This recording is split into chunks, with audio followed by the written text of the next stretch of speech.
அதிகாரம் 3. இஸ்ரேலுக்கும் மோவாபுக்கும் இடையே போர். யூதாவின் அரசர் யோசபாத்தினுடைய ஆட்சியின் 18ஆம் ஆண்டில் ஆகாபின் மகன் யோராம் இஸ்ரேலின் அரசனானான். அவன் 12 ஆண்டுகள் சமாரியாவில் இருந்து கொண்டு ஆட்சி செலுத்தினான். அவன் ஆண்டவரின் பார்வையில் தீயன செய்த போதிலும் தன் தாய் தந்தையைப் போல் அவ்வளவு தீயவனாய் இல்லை. ஏனெனில் அவன் தன் தந்தை செய்து வைத்திருந்த பாகால் சிலை தூணை அகற்றிவிட்டான். எனினும் இஸ்ரேலை பாவத்திற்கு உள்ளாக்கிய நெபாட்டின் மகன் யெரொபெவாமின் தீய வழியில் அவனும் நிலையாய் நின்றான். அதை விட்டு அவன் விலகவில்லை. இவ்வாறிருக்கையில் மோவாபிய மன்னன் மேசா ஏராளமான ஆடுகளை வளர்த்து வந்தான். இஸ்ரேல் அரசனுக்கு அவன் ஆண்டுக்கு 1,00,000 செம்மறிகளையும் கம்பளிக்கென 1,00,000 ஆட்டுக்குடாய்களின் முடியையும் கப்பமாக கொடுத்து வந்தான். ஆனால் ஆகாபு இறந்த பின் மோவாபிய மன்னன் இஸ்ரேல் அரசனுக்கு எதிராக கிளர்ச்சி செய்தான். எனவே அரசன் யோராம் உடனே இஸ்ரேலர் அனைவரையும் சமாரியாவில் ஒன்று திரட்டினான்.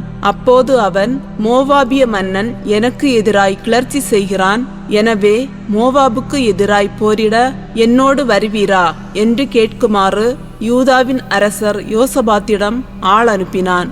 அவர் மறுமொழியாக, வருகிறேன், நீரும் நானும் ஒன்றே, மக்களைப் போலவே என் மக்களும் குதிரைகளைப் போலவே என் குதிரைகளும் என்றார். பின்பு அவர், எவ்வழியே சென்று நாம் தாக்கலாம் என்று கேட்டார். அதற்கு அவன், ஏதோம் பாலை நிலம் வழியாக போவோம் என்று பதிலளித்தான். அவ்வாறே இஸ்ரேல் அரசன் யூதாவின் அரசரோடும் ஏதோமின் மன்னனோடும் புறப்பட்டான். அவர்கள் 7 நாள் சுற்றுவழியில் சென்றபின் படை வீரர்களுக்கும் அவர்களை பின்தொடர்ந்த விலங்கினங்களுக்கும் தண்ணீர் கிடைக்கவில்லை. அப்பொழுது இஸ்ரேலின் அரசன், அந்தோ அரசர்களாகிய நம் மூவரையும் ஆண்டவர் இங்கே கூட்டி வந்தது மோவாபியர் கையில் ஒப்படைக்கவா என்றான். அப்பொழுது யோசபாத்து, ஆண்டவரின் விருப்பத்தை தெரிவிக்கக்கூடிய இறைவாக்கினர் யாரும் இங்கு இல்லையா என்று கேட்டார். இஸ்ரேல் அரசனின் பணியாளன் ஒருவன், சாபாற்றின் மகன் எலிசா இங்கே இருக்கிறார்.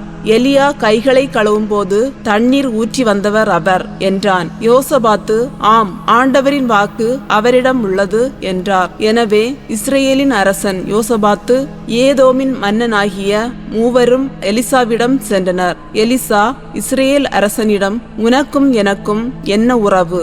உன் தந்தையின் இறைவாக்கினரையும் உன் தாயின் இறைவாக்கினரையும் நாடிச் செல் என்றார். ஆனால் இஸ்ரேலின் அரசன், இல்லை, ஆண்டவர்தாம் அரசர்களாகிய எங்கள் மூவரையும் மோவாபியர் கையில் ஒப்படைக்கும்படி இங்கே கூட்டி வந்துள்ளார் என்றான். எலிசா அவனை நோக்கி, நான் பணிபுரியும் வாழ்பவராகிய படைகளின் ஆண்டவர் மேல் ஆணை, யூதாவின் அரசர் யோசபாத்தின் மீது நான் பெருமதிப்பு கொண்டுள்ளேன். இல்லையேல் உன் முகத்தில் விழித்திருக்கவே மாட்டேன். இப்பொழுது ஒரு பாணனை அழைத்து வாருங்கள் என்றார். அவ்வாறே பாணன் ஒருவன் வந்து யாழ் இசைக்கவே ஆண்டவரது ஆற்றல் எலிசாவின் மேல் இறங்கியது. அப்பொழுது அவர், ஆண்டவர் இவ்வாறு கூறுகிறார், இந்த பள்ளத்தாக்கு எங்கும் குழிகளை வெட்டுங்கள். ஏனெனில் ஆண்டவர் கூறுவது இதுவே, நீங்கள் காற்றையோ மழையையோ காணப்போவதில்லை. ஆயினும் இந்த பள்ளத்தாக்கு தண்ணீரால் நிரப்பப்படும். நீங்களும் உங்கள் கால்நடைகளும் விலங்கினங்களும் தண்ணீர் அருந்துவீர்கள். இது ஆண்டவரது பார்வையில் எளிதான ஒன்று. அவர் மோவாபியரையும் உங்கள் கையில் ஒப்படைப்பார். நீங்கள் எல்லா அரண்சூழ் நகர்களையும் அனைத்து மாநகர்களையும் முறியடிப்பீர்கள். நீங்கள் கனிதரும் மரங்கள் எல்லாவற்றையும் வெட்டி வீழ்த்துவீர்கள். எல்லா நீரூற்றுகளையும் தூர்த்து விடுவீர்கள். வளமான வயல்கள் அனைத்தையும் கல்லால் நிரப்பி விடுவீர்கள் என்றார். மறுநாள் காலை பலி செலுத்தும் நேரத்தில் இதோ தண்ணீர் ஏதோம் வழியாக ஓடி வந்தது.